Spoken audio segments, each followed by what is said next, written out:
Media और प्रचार के अन्य माध्यमों पर फिल्म लेखक सलीम खान और जावेद अख्तर के नाम का डंका बजता रहता है।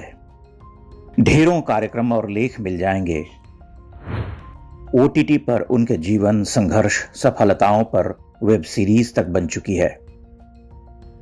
प्रकारांतर से उन्हें हिंदी सिनेमा का सबसे सफल और महान पटकथा लेखक सिद्ध करने के प्रयास भी हो रहे। हिंदी सिनेमा को अगर 50 के दशक से देखना शुरू करें तो एक कहानी लेखक के रूप में सलीम जावेद का स्थान बहुत नीचे आता है।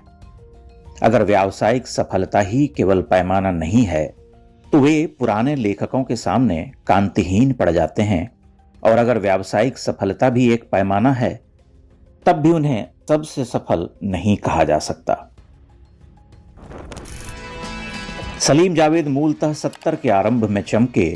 उन्होंने एंग्री यंग मैन नामक चरित्र को रचा। उनकी प्रसिद्धि उसी एंग्री यंग मैन से है। एंग्री यंग मैन कौन है? मैं आज भी फेंके हुए पैसे नहीं उठाता। एक ऐसा क्रोधी युवक जो देश की तत्कालीन परिस्थितियों, बेरोजगारी, अराजकता, पारिवारिक व्यवस्था, पूंजीवाद के विरुद्ध जन्मा और विद्रोही बन बैठा। लेकिन उस विद्रोह को ध्यान से देखने की आवश्यकता है, और उस विद्रोह की आड़ में सूक्ष्म हिंदू घात को भी समझना आवश्यक है। शोले सलीम जावेद का सिरमौर है, लेकिन शोले एक साधारण घात प्रतिघात की कहानी है। शोले से पहले वैसी कहानियां आ चुकी थीं, और उसका नायक किसी आदर्श की स्थापना नहीं करता। चूंकि शोले व्यावसायिक रूप से सफल रही, इसलिए वह बार बार हमारे ध्यान में आती है। दीवार का नायक घोर नास्तिक है। मंदिर की सीढ़ियों पर खड़ा रह जाता है, भीतर प्रवेश नहीं करता, लेकिन बिल्ला नंबर 786 जरूर पहनता है। उसे कभी अपने से अलग नहीं करता। जैसे ही उसके हाथ से बिल्ला छूटता है वह मारा जाता है।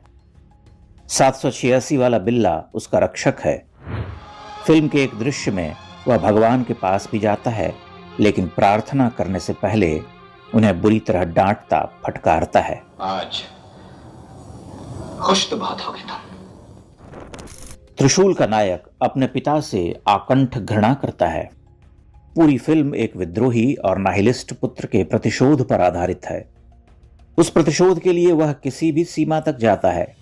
ध्यान से देखें तो दीवार का नायक भी अपने पिता से घृणा करता है, क्योंकि वह उसे भगोड़ा मानता है। यह पारिवारिक व्यवस्था पर बड़ा ही भारी प्रहार है।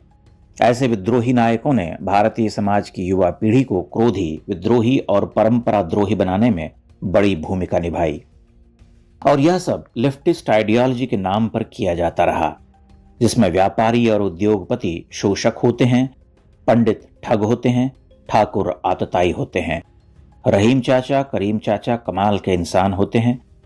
जो गरीब होते हैं वे अनिवार्यतः अमीरों द्वारा सताए हुए किंतु उच्चतम आदर्शों वाले होते हैं। ईश्वर हमेशा संदेह के घेरे में रखे जाते हैं, लेकिन खुदा एक परम सत्य है। सलीम जावेद ने अपने पूरे फिल्मी जीवन में कोई स्तरीय कहानी नहीं लिखी। जो भी लिखा वह सनसनीखेज और बाजारू साधारण था। उन्होंने अपने मांसल और स्थूल भावोद्गारों से पीढ़ियों को पथभ्रष्ट किया। यह विडंबना है कि आज सलीम जावेद को महान स्टोरी राइटर सिद्ध किया जा रहा। आप बिमल रॉय की फिल्में देखिए, उस कथा सूत्र को पकड़िए, पटकथा पर ध्यान दीजिए। वे कैसे पात्रों को रचते हैं। वह जिस भाव संसार को रचते थे, क्या उसका छटाक भर भी इन फिल्मों में दिखाई देता है? ऋषिकेश मुखर्जी ने सत्यकाम, अनुपमा, आनंद, अभिमान जैसी अनेक भावना प्रधान फिल्में बनाई। प्रेम और करुणा उन फिल्मों का प्रधान तत्व है। बासु चैटर्जी, बासु भट्टाचार्य, चेतन आनंद की फिल्मों पर विचार कीजिए। इनसे पहले ख्वाजा अहमद अब्बास और पंडित मुखराम शर्मा की कहानियां देखिए। आज सचिन भौमिक को कितने लोग जानते हैं? यह कड़ी बहुत लंबी हो सकती है। ध्यान देने वाली बात यह है कि इनमें से कोई भी लेखक कथित गंगा जमनी तहजीब का उच्छेद नहीं करता।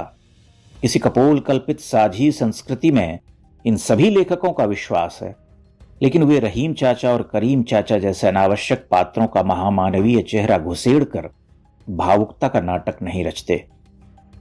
महत्वपूर्ण बात यह भी है कि इन सभी कहानीकारों और पटकथा लेखकों ने भारतीय जीवन व्यवस्था में परिवार की सत्ता को खंडित नहीं किया।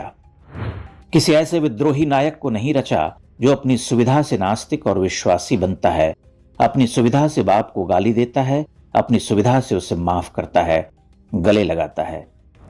यह सिलसिला सलीम जावेद की फिल्मों में लगातार चलता है।